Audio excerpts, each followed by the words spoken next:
فأنا ناصح لإخواني بالصدع بالحق تبيض وجوههم. السكوت في مسألة الحزبية يضرها، فاصدع بما تؤمر وأعرض عن المشركين.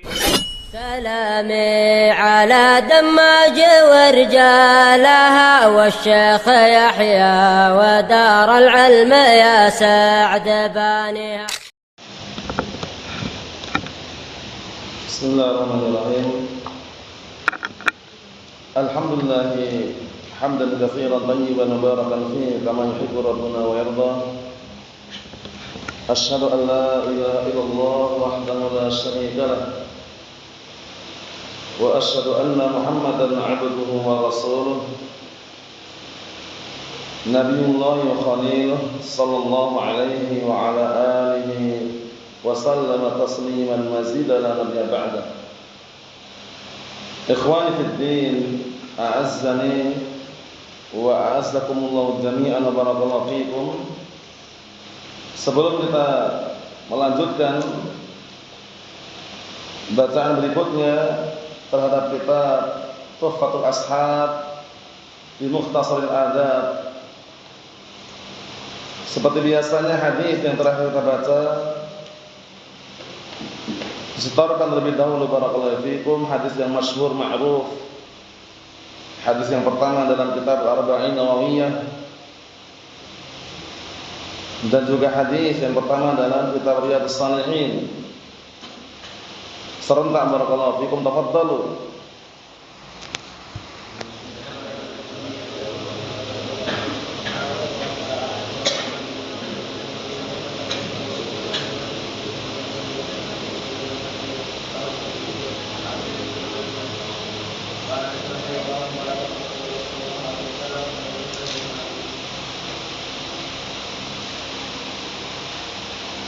Allahu musta'an.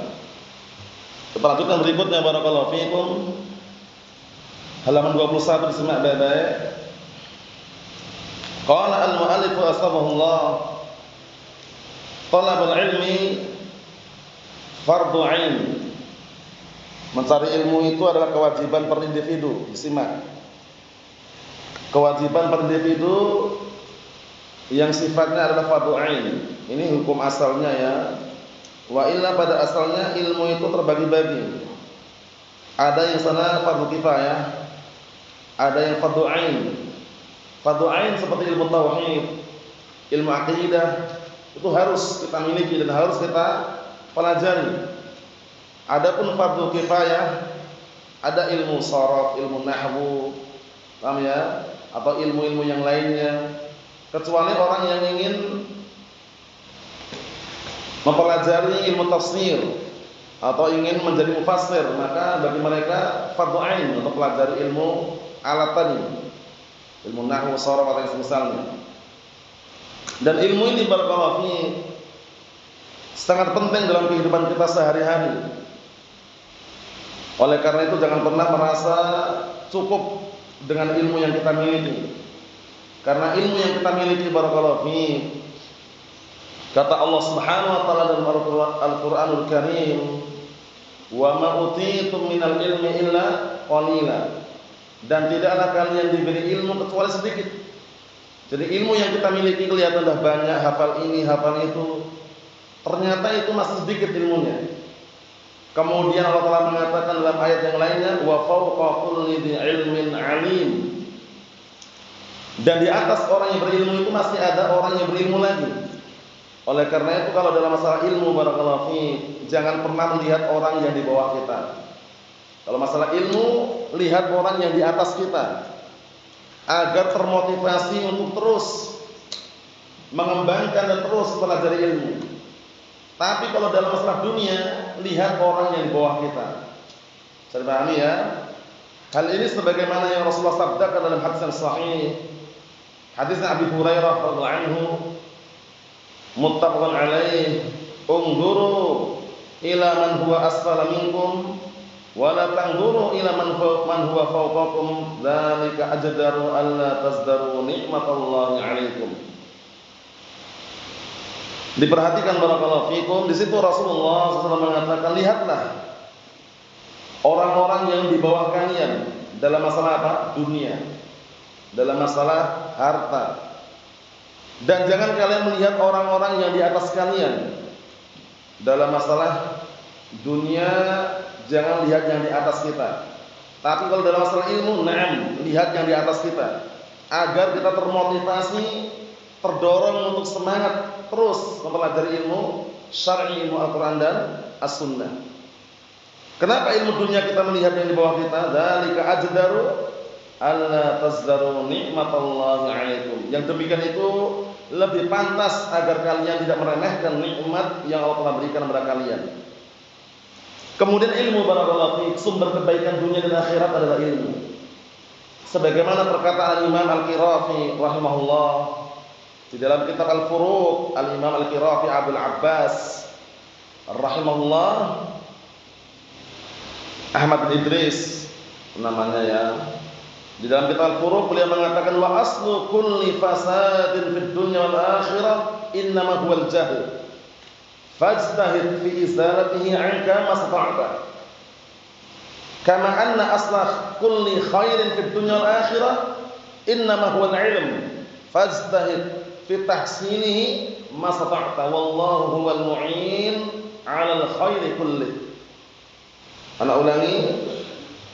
Al-Imam Al-Qirafi rahimahullah mengatakan dalam kitab Al-Furuq, beliau mengatakan wa aslu kulli fasadin fid dunya wal akhirah innama huwal jahl. Dan sumber kerusakan di dunia dan di akhirat adalah kebodohan. Fajtahid fi izalatihi 'anka mastata'ta.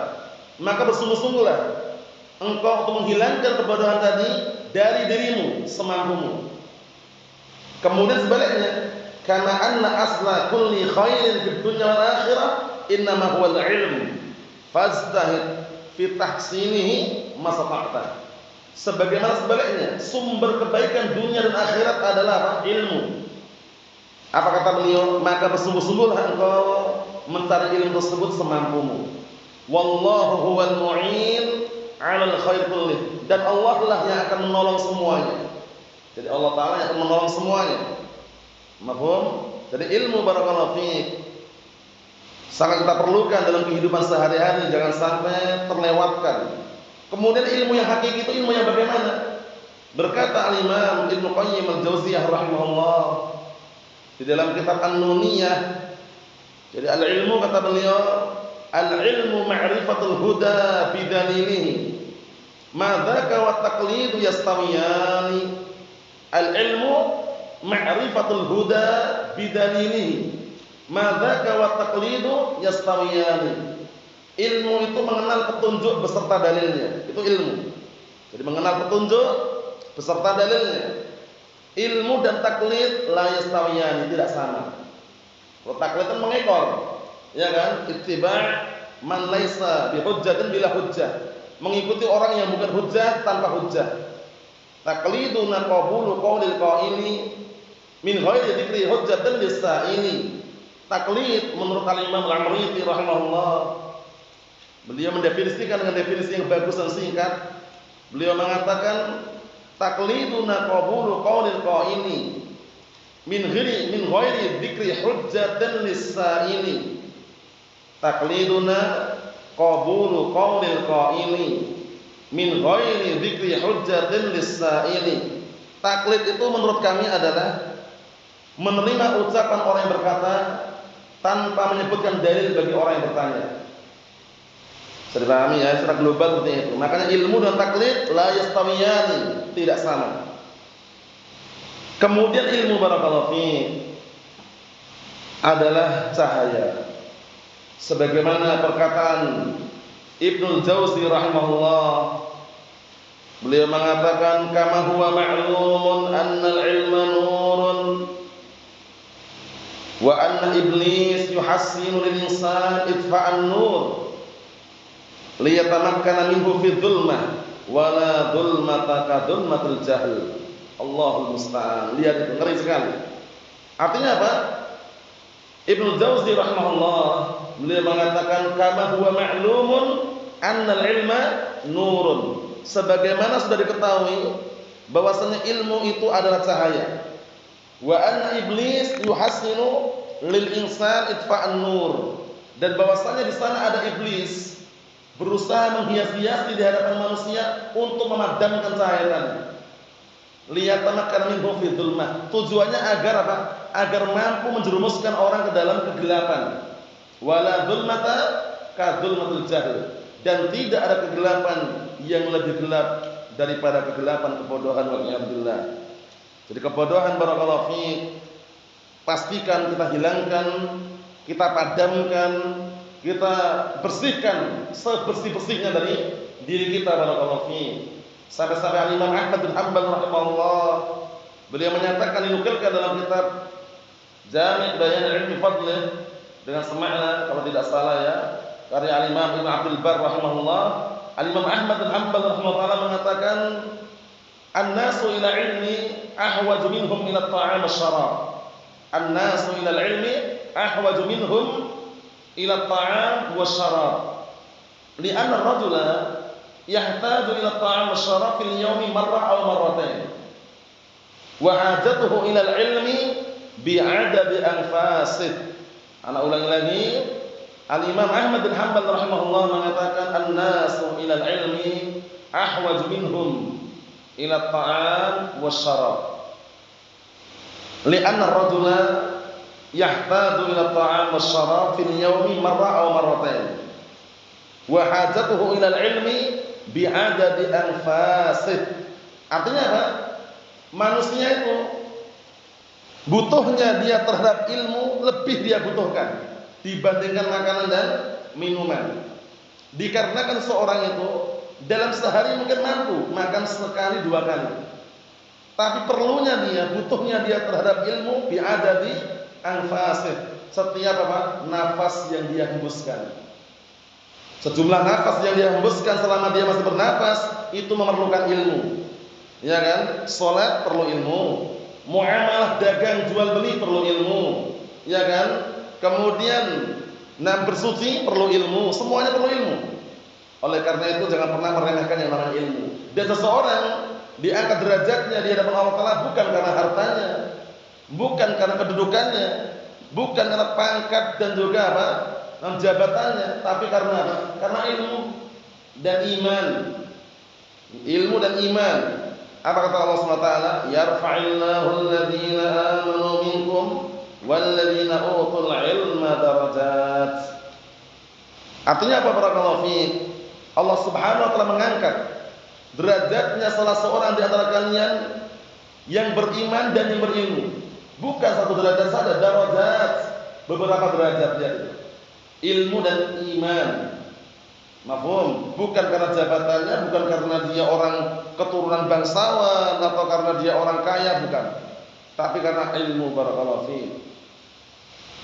Kita baca hadisnya pendek sekali, pastikan bisa menghafal semuanya. An Anas ibn Malik radhiyallahu anhu qala qala Rasulullah sallallahu alaihi wa ala alihi wasallam talabul ilmi fariidatun ala kulli muslimin. Ini potongan hadis ya. Para ulama sedang pendapat mengenai sahihnya atau tidak, tapi pendapatnya kuat disahihkan oleh Al-Imam Al-Albani rahimahullah. Kalau sambungannya itu ada sambungannya, wa inna talibal ilmi yastaghfiru lahu kullu syai'in hatta al-hitan fil bahr. Ana artikan dulu. Hadis ini rawi Ibnu Majah, disahihkan oleh Al-Imam Al-Albani dalam silsilah sahihah. Jadi besok setaranya cukup rawi Ibnu Majah itu. Rawahu Ibnu Majah. Kalau tambahkan dikit enggak masalah, wasahahu Al-Albani. Kita artikan dari hadisnya Anas bin Malik radhiyallahu anhu. Anas bin Malik radhiyallahu anhu kunyahnya Abu Hamzah. Digelari dengan khadimun Nabi sallallahu alaihi wasallam, membantu Rasulullah sallallahu alaihi wasallam. Disebutkan dalam terjemahnya atau biografinya, 10 tahun beliau dikenal membantu Rasulullah sallallahu alaihi wasallam karena di usia yang masih muda belia diantarkan oleh ibunya Anas bin Malik, sahabiyah masyhurah, syuja'ah, terkenal pemberani, mengantarkan anaknya di usia muda yang sangat muda belia di hadapan Rasulullah SAW.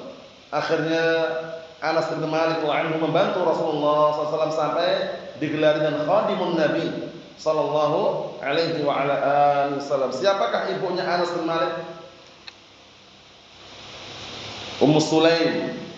Ummu Sulaim Al-Ansariyah, namanya Ar-Rumaisa bintu Milhan. Namanya Rumaisa bintu Milhan. Ada juga yang menyebut Rumaisa, tapi masyhurnya Rumaisa tadi itu. Rumaisa bintu Milhan Al-Ansariyah, sahabiyah masyhurah ma'rufah, syuja'ah. Suatu ketika Rumaisa bintu Milhan ketika perang Hunain, beliau membawa semacam khanjar. Khanjar semacam barakallahu fi, semacam golok. Golok atau pisau yang besar itu. Kemudian suaminya itu Abu Talhah Al-Ansari, karena ibunya Anas bin Malik radhiyallahu anhu setelah suaminya yang pertama meninggal, yaitu Malik bin Nadr, dinikahi oleh seorang sahabat yang mulia yaitu Abu Talhah Al-Ansari dengan mahar yang paling luar biasa dalam Islam ini. Enggak ada tandingannya. Apa maharnya Abu Talhah Al-Ansari yang diberikan kepada Ummu Sulaim radhiyallahu anha, Bang Fikri? Naam, maharnya adalah Islam itu sendiri. Karena waktu itu Ummu Sulaim radhiyallahu anha ketika dilamar oleh Abu Talhah mengatakan, orang seperti kamu ini sangat tidak pantas kalau seandainya ditolak lamarannya. Tapi hanya satu yang perlu dikondisikan, satu, yaitu keislamannya. Ternyata mau, siap dia, masuklah Islam. Akhirnya Islam itulah jadikan mahar untuk Ummu Sulaim. Disebutkan para ulama, mahar yang paling afdal dalam Islam ini adalah Islam sendiri. Paham ya? Islamnya siapa? Abu Talhah Al-Ansari radhiyallahu anhu. Suatu ketika Ummu Sulaim ketika perang Hunain bawa semacam golok. Kemudian Abu Talhah mengatakan, "Ya Rasulullah, hadi Ummu Sulaim." Wahai Rasulullah, ini Ummu Sulaim. Ma'aha khanjar, bersama dia golok. Kemudian Rasulullah SAW berkata kepada Ummu Sulaim, "Ma hadzal khanjar?" Untuk apa ini golok ini? Kata Ummu Sulaim radhiyallahu anha, "Ittakhadtuhu indana minni ahadun la musyrikin la bakartu bihi batnah." Lihat itu. Luar biasa beraninya ya. Nah, Rasulullah tanya, "Ini khanjar untuk apa?" Kata Ummu Sulaim radhiyallahu anha, "Kalau seandainya ada salah satu dari kalangan musyrikin mendekat kepadaku, niscaya akan robek-robek perutnya." Paham ya? Niscaya akan aku belah perutnya. Nah, ini Ummu Sulaim radhiyallahu anha. Ibunya siapa? Anas ibn Malik radhiyallahu anhu. Qala, beliau berkata, telah bersabda Rasulullah SAW, "Talabul ilmi fariidatun 'ala kulli muslimin." Mencari ilmu itu wajib atas setiap orang muslim. Mafhum? Di sini barakallahu fiik, lafaz yang sahih tidak ada lafaz muslimah. Adapun lafaz muslimah tambahan itu tambahan yang syadzah. Paham ya? Walaupun tidak ada lafaz muslimah tapi berlaku umum, lelaki maupun wanita wajib bagi dia mencari ilmu sesuai dengan kadarnya masing-masing. Mafhum? Jangan sampai seorang perempuan mencari ilmu akhirnya apa? Lupa dengan suaminya, lupa dengan anak-anaknya, sibuk mengajar, lupa hak suaminya, enggak menjalankan apa yang menjadi hak sebagai seorang istri kepada suaminya. Itu keliru. Keliru. Karena suami barakallahu fiik di dalam rumah tangga itu sebagai apa? Tulang punggungnya, pemimpinnya. Perempuan walaupun dia sedang mengajarkan ilmu Al-Quran Sunnah, pastikan jangan sampai lupa hak suaminya. Paham ya? Hak anak-anaknya. Karena sebagian orang mungkin sibuk ngajar, suaminya nggak dipedulikan gitu loh. Paham ya? Walaupun ngajarnya di rumahnya. Nah, itu keliru. Karena perempuan setinggi apapun ilmunya itu pastikan menjadi IRT yang setia. Ibu rumah tangga yang setia. Paham hak suaminya, paham hak anak-anaknya di situ. Disisihkan waktunya untuk keluarganya.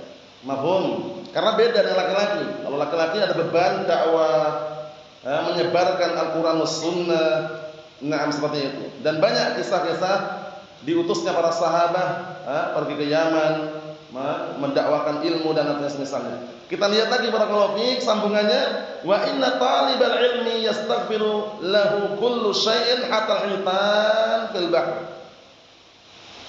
Dan sesungguhnya pencari ilmu segala sesuatu sampai memintakan ampunan untuknya, lihat, segala sesuatu. Paham ya?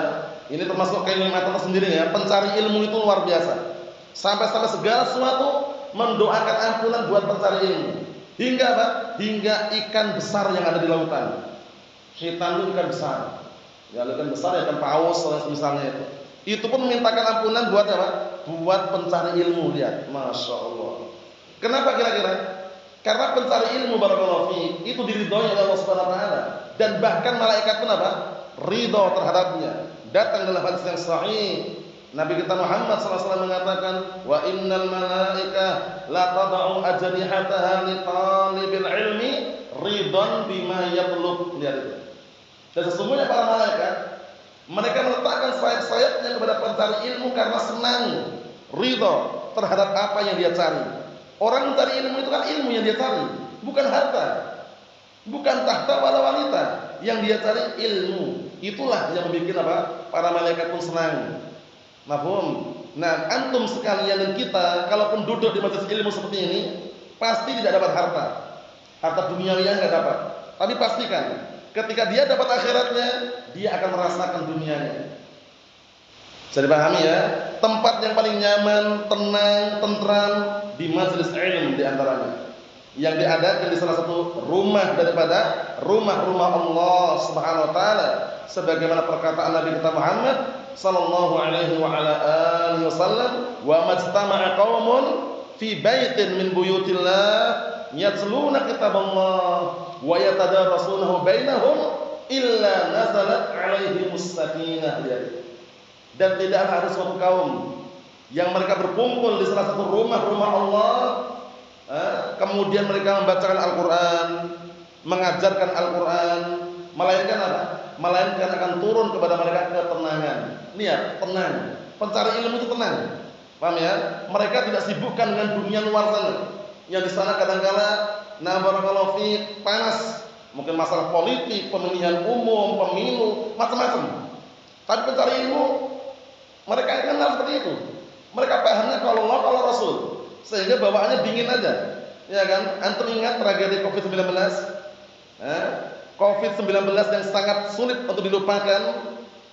Di balik tragedi tersebut barakallahu fiik qadarullah masyaallah. Jadi pahami ya? Nah, kebanyakan para pencari ilmu mereka yang tenang hatinya. Enggak pernah kenal zona merah, ya kan? Nah, di luar sana sibuk, masya Allah, zona merah, zona merah, zona merah, zona merah, ketakutan, sholat pun nggak jamaah, masjid tutup, dikunci, adzan pemandangan, tinggal pergi lagi masjidnya. Luar biasa, ujian barakallahu fiik. Tapi para pencari ilmu di pondok pesantren Ahlus Sunnah wal Jamaah, di masjid Ahlus Sunnah wal Jamaah yang paham Al-Quran was Sunnah, mereka terbuka masjidnya. Kajian terus berjalan. Mereka disitu belajar kalau Allah, kalau Rasul. Perhatikan ya, Allah Rasul, tenang pikiran mereka, ya kan? Gak ada zona merah, gak ada, semuanya nampaknya hijau semuanya. Walhamdulillah, ya kan? Itu sekedar satu selingan aja, bahwasanya pencari ilmu di majelis ilmu sumber ketenangan hati. Orang sibuk teriak-teriak demo di depan istana, di depan kantor DPR, antum dan kita belajar di masjid, ya kan? Tenang pikirannya, nggak ada panas-panas, nggak ada. Mereka yang sana sudah panas-panas di depan kantor DPR teriak-teriak, nggak dapat apa-apa. Paling-paling dapat marah-marah aja mereka. Direspon demonya mereka apa? Teriak-teriak, nggak direspon bakar ban. Atau kadang-kadang bikin kerusakan, keributan. Allahul musta'an. Itulah orang yang di luar apa? Majelis ilmu, ribut, tidak tenang, bising. Tapi di majelis ilmu, alhamdulillah, antum merasakan sekalian. Yang semula mungkin taruhlah ya, di luar banyak pikiran, hutang pun ada. Begitu masuk majelis ilmu lupa semuanya.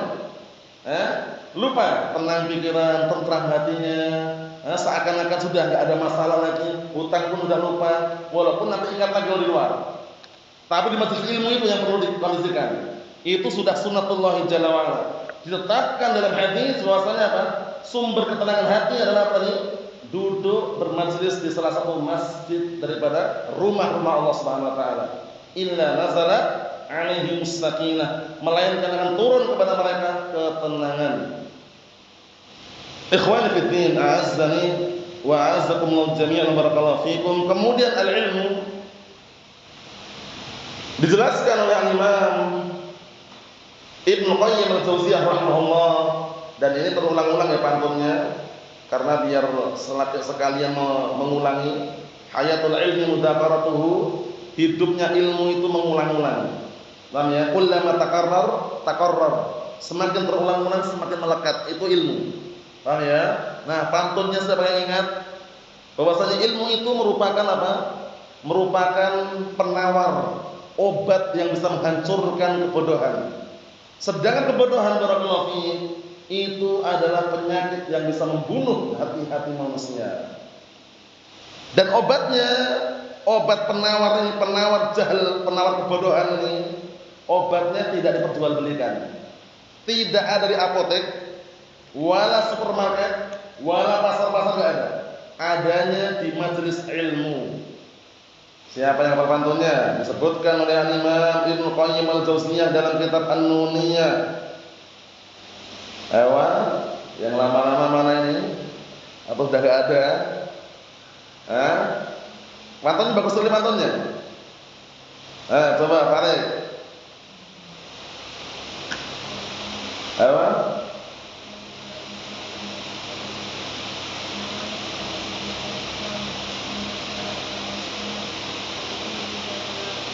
Naam, ahsanta barakallahu fiik, itu yang diinginkan. Al-Imam Ibnu Qayyim al-Jauziyah rahimahullah mengatakan wal jahlu da'un qatilun wa shifa'uhu amrani fi tarkibi muttafiqani nassun minal qur'ani aw min sunnatin wa tabibu dzakal 'alim rabbani. Wal jahlu da'un qatilun wa shifa'uhu amrani fi tarkibi muttafiqani nassun minal qur'ani aw min sunnatin wa tabibu dzakal 'alim rabbani. Artinya, nah barakallahu fikum, yang namanya kebodohan itu adalah penyakit yang bisa membunuh. Kebodohan adalah penyakit yang bisa membunuh. Obatnya dua perkara yang tidak pernah terpisahkan. Obatnya dua aja, tidak pernah terpisahkan. Apa itu? Nassun minal qur'ani aw min sunnatin. Dalil dari Al-Qur'an dan dari As-Sunnah. Jadi Al-Quran dan Sunnah obatnya. Tapi obat ini perlu orang yang memahamkan, jangan dipahami sendiri. Karena apa? Kalau dipahami otodidak, khawatir overdosis. Sebagaimana obat-obat yang ada dipermisalkan seperti itu kan. Obat-obat dari apotek ada aturannya 3 kali sehari. Karena biar cepat sembuh diminum beristihad 10 kali sehari. Overdosis akhirnya bisa meninggal dunia atau keracunan. Nassun minal qur'ani wa min sunnatin wa tabibu dzakal 'alim rabbani. Dokter yang bisa memahamkan ilmu Al-Qur'an dan Sunnah adalah al-'alim rabbani, seorang alim yang rabbani. Para ulama telah menjelaskan al-'alim rabbani huwa alladhi yu'allimu an-nasa min sigharil 'ilmi qabla kibarih. Huwa alladhi yu'allimu an-nasa min sigharil 'ilmi qabla kibarih. Seorang alim rabbani adalah orang yang mengajarkan ilmu kepada manusia dari ilmu yang dasar sebelum ilmu yang tinggi. Bisa dipahami? Jadi ilmu itu bertingkat-tingkat. Ilmu dasar, sebagaimana itu belajar nahwu kan, ada jurumiyah, ada mutamimah, ada qatrun nada, ada alfiyah, bertingkat-tingkat. Kemudian juga silsilah tauhid, ada usul salasah, ada qawaidul arba', ada nawaqidul Islam, ada usul sittah, ada kasyf syubhat, ada kitab tauhid, bertingkat-tingkat. Nah, al-alim rabbani adalah seorang alim yang mengajarkan kepada manusia ilmu yang dasar sebelum ilmu yang tinggi. Bisa dipahami ya? Jadi kebodohan tadi ingat-ingat penyakit yang bisa membunuh. Yang dibunuh adalah hatinya. Mafhum? Jangan pernah ridha, jangan pernah pasrah, udah enggak mau belajar lagi, jangan. Terus belajar barakallahu fi. Talabul ilmi minal mahbarah ilal makbarah. Perkataan siapa ini? Al-Imam Ahmad ibn Hanbal Asy-Syaibani rahimahullah. Dengan semakna dia mengatakan talabul ilmi minal mahbarah ilal makbarah, mencari ilmu itu dari tinta yang dialirkan sampai ke liang lahat, sampai meninggal dunia. Paham ya? Enggak ada satu sudah dapat gelar sekian-sekian berhenti, enggak ada. Nah, ini didapatkan di apa? Di majelis ilmunya Ahlus Sunnah wal Jamaah. yang mereka benar-benar berusaha semaksimal mungkin mengharapkan wajah Allah SWT, bukan wajah manusia, bukan harta manusia, bukan amplop manusia, bukan gaji manusia, tapi akan mengharapkan wajah Allah SWT. Itulah yang akan barakallahu fiik mendapatkan ketenangan tadi. Paham ya? Kemudian barakallahu fiik, di saat ilmu dia miliki berarti dia berjalan di atas cahaya. Tapi ketika ilmu dia campakkan, ilmu dia tinggalkan, cahaya tadi padam, sehingga dia berjalan dalam kondisi gelap gulita wal iyad billah. La ya'rifu ma'rufan wa la yunkiru munkara. Tidak mengetahui perkara yang ma'ruf, tidak pula mengingkari perkara yang mungkar. Kemudian barakallahu fiik wa hafizakumullah, al-ilmu sebagaimana jelaskan para ulama itu akan senantiasa kokoh manakala diamalkan ilmu tersebut. Jadi ilmu yang dia miliki, yang dia dapatkan, kalau dia amalkan dia akan kokoh. Tapi kalau dia tidak amalkan, dia hanya menimba, mengambil, dia tidak amalkan, tidak akan kokoh. Makanya ada ungkapan hatafal ilm bil amal in ajaba wa illa ta'al. Panggillah ilmu itu untuk diamalkan, pasti akan kokoh. Jika tidak mau, irtahal, ilmu itu akan pergi. Jadi ilmu itu akan kokoh kalau diamalkan. Tahu dalilnya, amalkan. Wah ini sunnah, amalkan, akan kokoh nanti.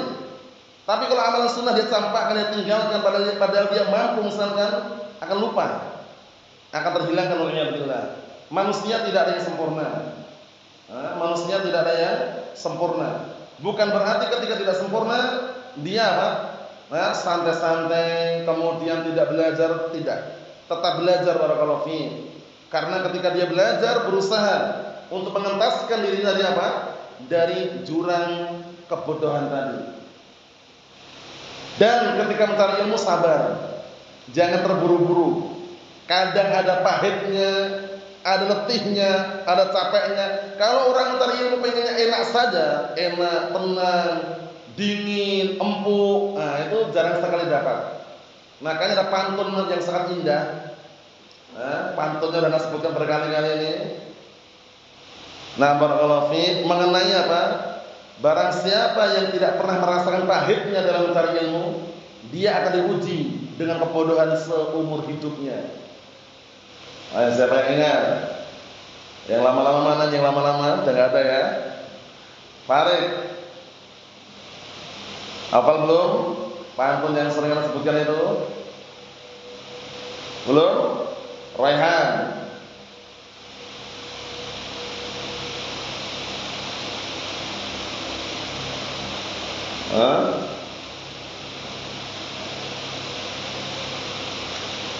Abdullah, coba bismillah.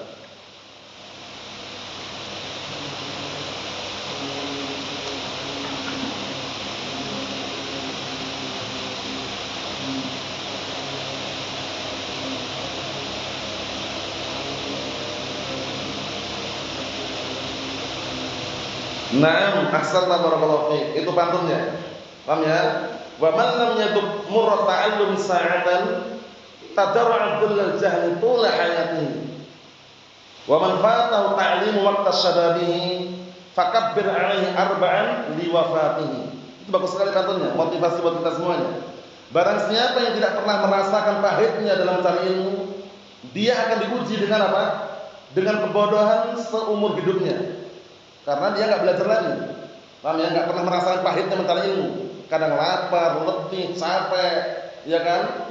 Kadang ketika melanggar peraturan ada hukuman, sabar. Paham ya? Nah, kemudian apa kata beliau, kata penyair tadi? Wa man fatahu ta'limu waqta syababihi, barang siapa yang tidak mendapatkan ta'lim, yaitu pelajaran atau dia belajar di waktu mudanya, terluputkan untuk belajar masa mudanya, takbir 4 kali untuk dia karena sudah mati. Maksudnya nggak sempat lagi sudah. Paham ya? Nah, maksudnya kalau dia ketika masih hidup tidak segera mencari, kesempatannya kapan lagi? Ya kan? Rumahnya dekat masjid, sholat nggak pernah nampak di masjid. Terakhir kali nampak dia sholatnya bukan di belakang imam, dia malah berada di depan imam dan meninggal dunia. Paham ya? Nah, Allahu musta'an. Nah, maksudnya bagaimana barakallahu fiik? Maksudnya motivasi, dorongan dalam mencari ilmu itu pasti kita kondisikan. Karena dengan adanya ilmu kita akan bisa memilah dan memilih, berjalan di atas apa? Basirah, berjalan di atas cahaya, berjalan di atas apa? Nah, barakallahu fiik.